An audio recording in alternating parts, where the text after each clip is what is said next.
An important concept for surface ice rescue is that many of the principles are completely not appropriate for the swiftwater environment. Let's first define surface ice versus swiftwater. If the water under and around the ice is moving, this is referred to as moving water, swiftwater, whitewater, or water with current or rapids. Rescuers in this environment need specialized swiftwater or whitewater rescue training.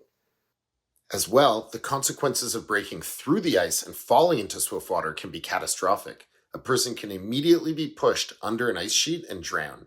Even the most trained rescue specialists need to avoid being in swiftwater that's flowing under an ice sheet. You cannot fight the water, it's powerful and relentless.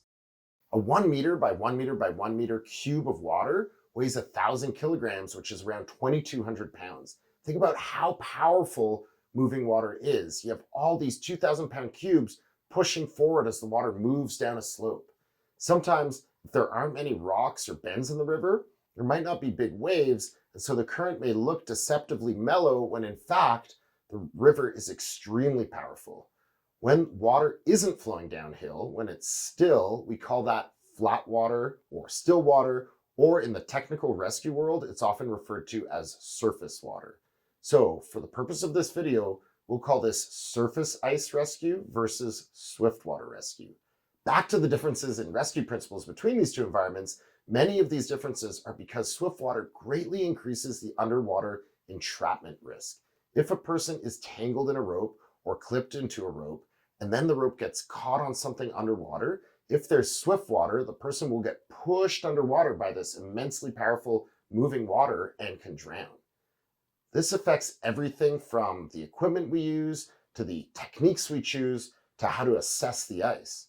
For example, for surface ice rescue, where there's only flat water, we tie loops into ropes that we can throw to subjects so they can climb into the loop and not risk letting go with their cold hands. In swiftwater, this would be extremely dangerous, and we emphasize always using clean rope, meaning no knots or loops. You'd be amazed by how often we see ropes getting snagged on a river bottom in swiftwater. Even floating rope will sink down as it goes over waves and rocks and gets pulled down by strong current. So you can see how our approach to loops and ropes is the opposite for surface water than it is for swiftwater. Similarly, for surface ice rescue, some techniques include tying rescuers into fixed attachment points or ropes, or being attached to rescue watercraft clipped directly into their suits or PFDs or harnesses. This is to make sure that we don't lose them as they approach a subject and as we pull them back through the water and ice chunks and over weak ice. In swiftwater, we never clip rescuers directly onto a rope or onto equipment without using a specialized quick release chest harness.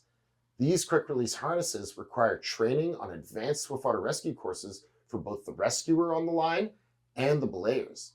Quick release harnesses tend to freeze shut in icy conditions, are hard to use with big gloves, and even in the summer, they need to be used very selectively as they introduce risk if the rescuer is entrapped underwater and can't release for whatever reason.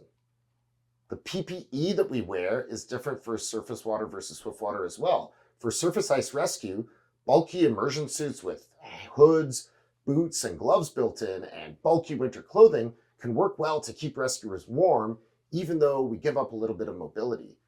Whereas for swiftwater rescue, these suits and bulky clothing in general are not appropriate. They pose entrapment dangers, and the extra material gets pushed by the water like a paddle or sail in strong current and can make it impossible to swim to rescue yourself or to rescue others. So for swiftwater, we emphasize PPE and clothing that's more streamlined and better fitting, even though it's not nearly as warm.